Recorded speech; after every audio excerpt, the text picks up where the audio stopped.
La volonté de puissance. Comment faire triompher sa vertu? Nietzsche. La question de comment faire triompher sa vertu chez Nietzsche est complexe, car sa conception de la vertu diffère radicalement de la morale traditionnelle. Nietzsche critique la morale judéo-chrétienne, qu'il considère comme une morale d'esclave, niant la vie et les instincts. Il propose une transmutation des valeurs, une réévaluation de toutes les valeurs existantes. Qu'est-ce que la vertu pour Nietzsche? Pour Nietzsche, la vertu n'est pas une soumission à des commandements extérieurs, divins ou sociaux, mais l'expression de la volonté de puissance de l'individu.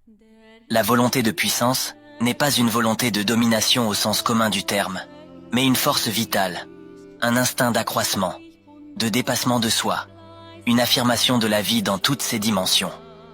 Ainsi, la vertu nietzschéenne est liée à l'affirmation de soi, à la création de ses propres valeurs, à la capacité de dire oui à la vie, même dans ses aspects tragiques.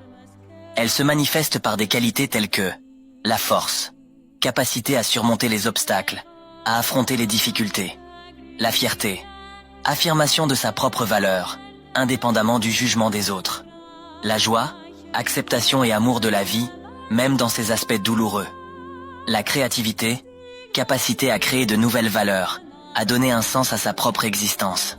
Comment faire triompher sa vertu selon Nietzsche? Il n'y a pas de recette unique, car chaque individu doit créer ses propres valeurs et trouver sa propre voie. Cependant, on peut dégager quelques pistes à partir de la philosophie nietzschéenne. Se connaître soi-même, identifier ses forces et ses faiblesses, ses instincts et ses aspirations. Il s'agit d'un travail d'introspection et d'auto-analyse. Affirmer sa volonté de puissance. Ne pas se laisser dicter ses valeurs par la morale dominante, mais affirmer sa propre individualité et sa propre vision du monde. Créer ses propres valeurs. Dépasser les valeurs traditionnelles et créer des valeurs qui affirment la vie et l'individu. Accepter le tragique de l'existence.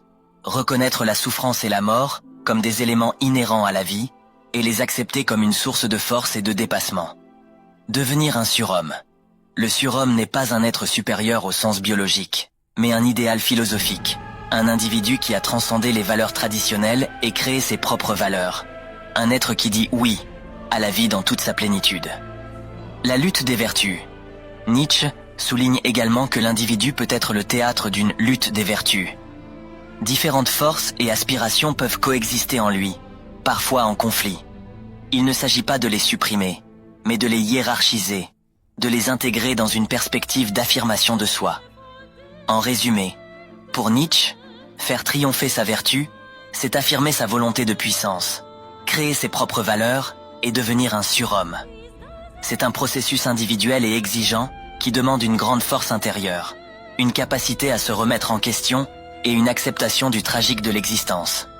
Il est important de noter, la philosophie de Nietzsche est complexe et a donné lieu à de nombreuses interprétations.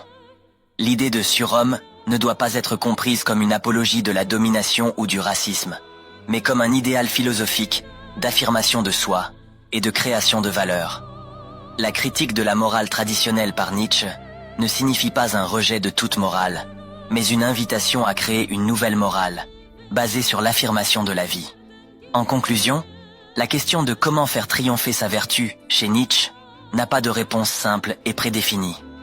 Elle invite chacun à une réflexion profonde sur ses propres valeurs, ses aspirations et son rapport à la vie.